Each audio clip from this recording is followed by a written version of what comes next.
Hey, how you guys doing today?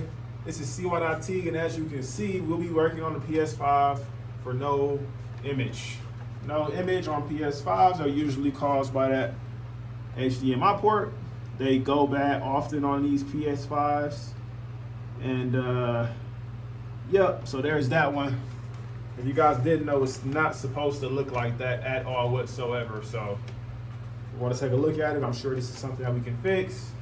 And you guys will be here to watch the process. I'm actually gonna talk y'all through it, you know.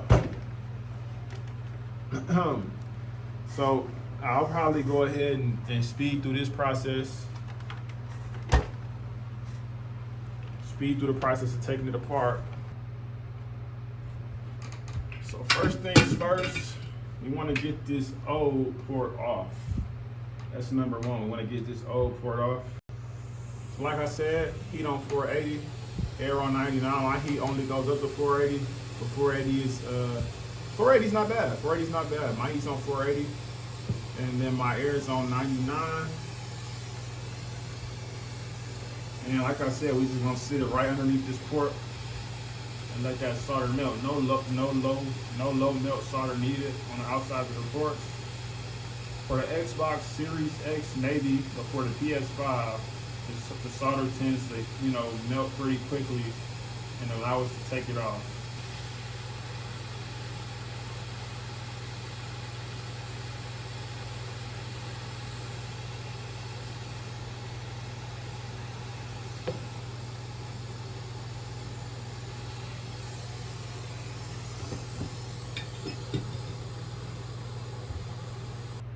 Okay, that was our first step. I'm gonna add some flux. I'm just not turning on my solder iron, but you want to turn your solder iron on, give it a chance to heat up. Because what you're going to do is you're going to go ahead and add some low melt solder onto those pins, or what are they called, traces or whatever. You're going to add some low melt solder on there. Now here's the part to add that some low melt solder. So let's go ahead and get that done. Honestly, what you can do is you can just add some on a pencil, on a solder iron. Go ahead and rub that on there. The flux is going to cause it to fit on, to cover those pins perfectly. So if you have enough flux, you should be good. You don't have to worry about anything. Cool. Next step, we're gonna grab our new HDMI port.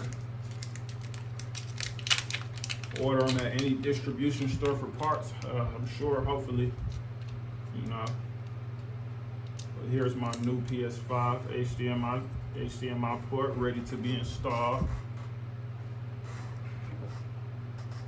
What I'll do is I'll grab them with my tweezers, like I grabbed the one that I was taking off. And then you want to go ahead and put some flux on here. We already put flux on the board, but once we heat the board up with the heat to melt that low melt solder that we put in there, the flux is going to, like evaporate or something like that. Cool. So we got our port in hand. We're gonna grab the heat again, and we're gonna melt this low melt solder that we have went ahead and put. We're gonna melt the low melt solder.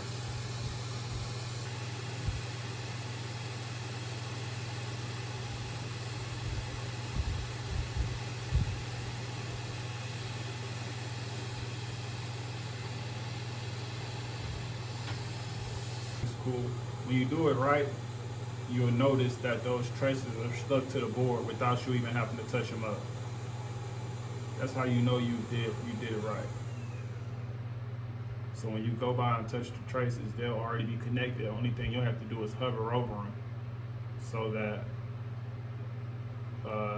the solder will spread on top of them and you don't have any worries down the line.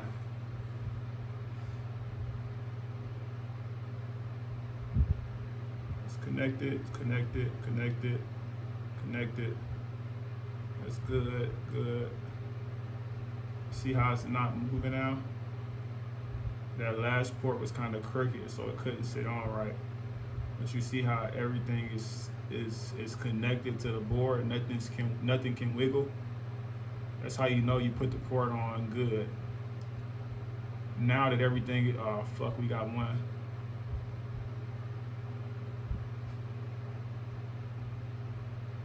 I don't know why that is, but if it's a ground port, then I won't worry about it. If it's a ground pin, I won't worry about it. See how that's stuck? It's in place.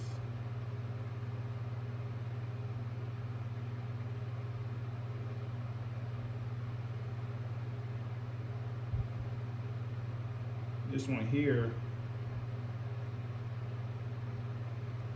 is moving. I'm gonna clean this up with some alcohol, and I'll see if this is ground or is this something that I need to have. If it's ground, I'm gonna leave it how it is. Now let's dry it so I can see.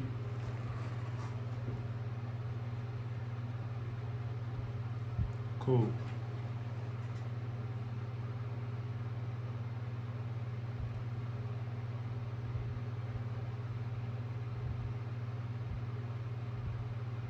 So it doesn't look like this one that's not on there is ground. It looks like it's connected to something. So I'll show you guys what we can do when we have one that's, stubborn like that and you don't want to push down how it's supposed to. What you want to do first is you want to grab some flux. This is step one. You want to put a light coat of flux on there.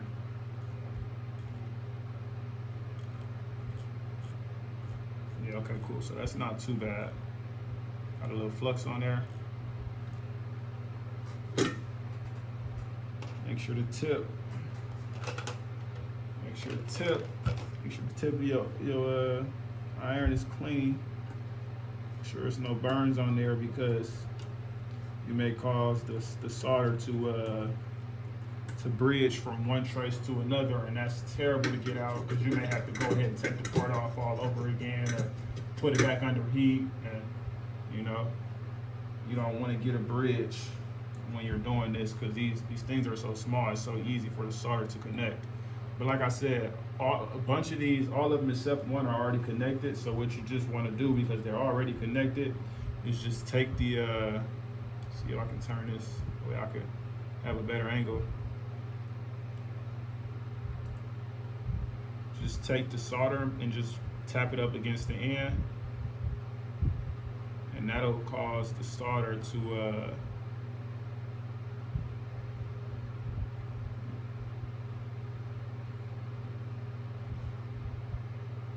spread out onto those pins. See how they going from gold to silver? That's because the solder is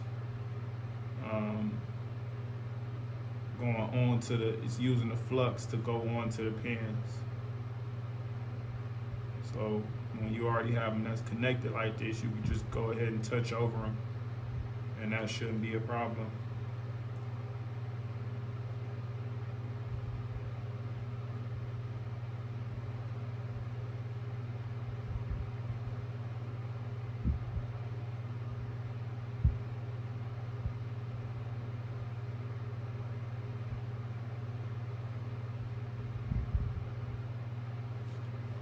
Now for this fourth one from the right, what you want to do is you want to take your soldering iron and you just want to sit it over top and try to push it down. Cool.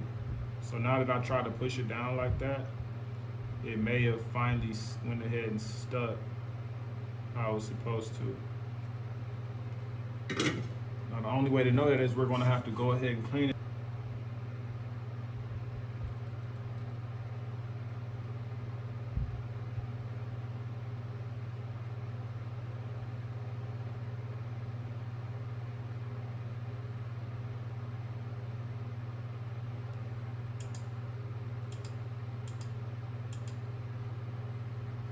Dry this off. So a lot of them are still gold, but those aren't the ones I'm worried about anyway.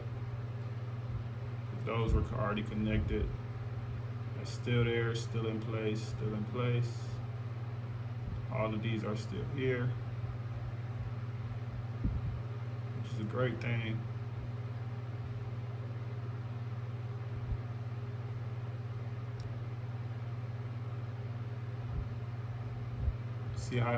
See how this fourth one that was down is pushed up now? Now see how it's stuck there now?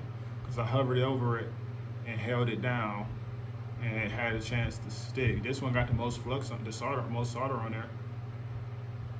So now our job is done. That thing is on there and every pin is connected. So now we can begin to assemble it, put it back together, and check and see if it works.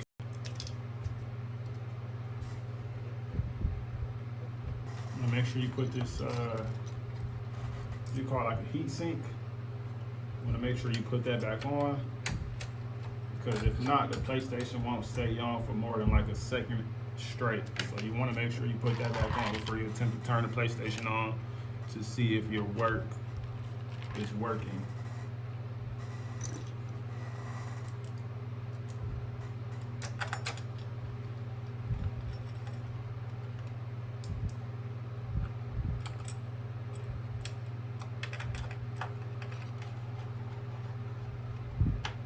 Cool. Got that connected. Here's my power cord.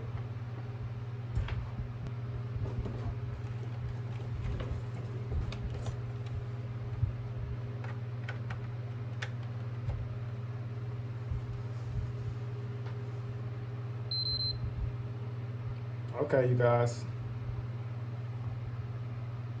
So that's gonna be the PS5 screen. I don't have a PS5 controller, so I wouldn't be able to press OK or anything like that. But as you guys can see, the PS5 now comes up after the successful HDMI repair. Okay, nice. So like I said, I just went ahead and plugged the HDMI in. As you guys can see, that HDMI comes up after a successful repair. So we went ahead, did the HDMI port, and you guys can see that the screen just came up. So unplug this, and then we want to hold the power button for 2 seconds for 2 beeps. First beep, second beep right there. You can remove your hand, wait for that light to cut off, and then we can go ahead and take power out. We're all done. We just gotta put it back together now.